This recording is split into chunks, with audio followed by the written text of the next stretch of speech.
प्रीतमपुर नाम का एक गांव था जहां एक श्यामलाल नाम का लकड़हारा रहता था। लकड़हारा अपनी जीविका चलाने के लिए हर रोज गांव के पास के जंगल में जाकर लकड़ियां चुनकर लाता था और उन्हें बेचकर पैसा कमाता था। इसी से उसकी दिनचर्या चल रही थी। कुछ दिन बाद श्यामलाल की शादी हो गई। उसकी पत्नी बड़ी ही खर्चीली थी। हर रोज कभी नए कपड़े तो कभी जेवर के लिए पैसे मांगती रहती थी। लेकिन जब श्यामलाल के पास पैसे नहीं होते थे और श्यामलाल उसे मना कर देता तो उसकी पत्नी रूठ जाती थी। लेकिन श्यामलाल अपनी पत्नी से बहुत प्यार करता था, इसलिए उसकी नाराजगी वो बर्दाश्त नहीं कर पा रहा था। श्यामलाल ने ठान लिया कि अब वो और ज्यादा लकड़ियां इकट्ठा कर बेचेगा ताकि उसकी पत्नी को रोज रोज पैसों की कमी ना हो। पत्नी की इच्छाओं को पूरा करने के लिए श्यामलाल अब घने जंगलों में जाने लगा और बहुत सारी लकड़ियां चुनकर लाता। उन्हें बेचकर सारा पैसा अपनी पत्नी को खुशी खुशी दे देता। अब हर रोज श्यामलाल ऐसा ही करने लगा। देखते ही देखते उसके मन में लालच इतना बढ़ गया कि उसने धीरे धीरे पेड़ काटने शुरू कर दिए।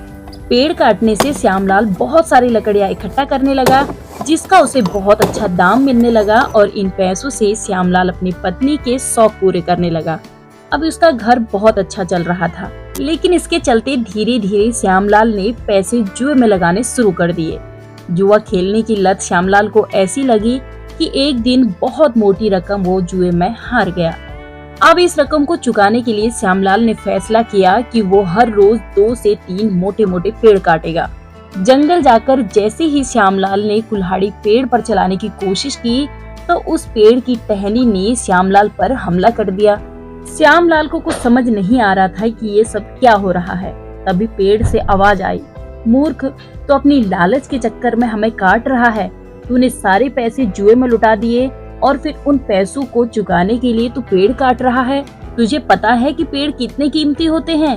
हमारे अंदर भी जान बसती है।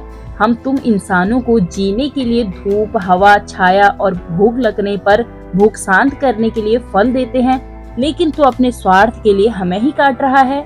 आगे पेड़ कहता है कि आज इसी कुल्हाड़ी से हम तुम्हें काटेंगे। और पेड़ ने जैसे ही कुल्हाड़ी से श्यामलाल पर वार करना चाहा, श्यामलाल ने यहाँ पर हाथ जोड़ने शुरू कर दिए और माफी मांगने लगा। श्यामलाल कहने लगा, मुझसे गलती हुई है, लेकिन मुझे सुधरने का एक मौका दो। अगर आप मुझे मार दोगे तो मेरे पत्नी का क्या होगा? वह अकेली पड़ जाएगी। आज से मैं प्रण लेता हूँ कि मैं किसी भी पेड़ को नहीं काटूंगा।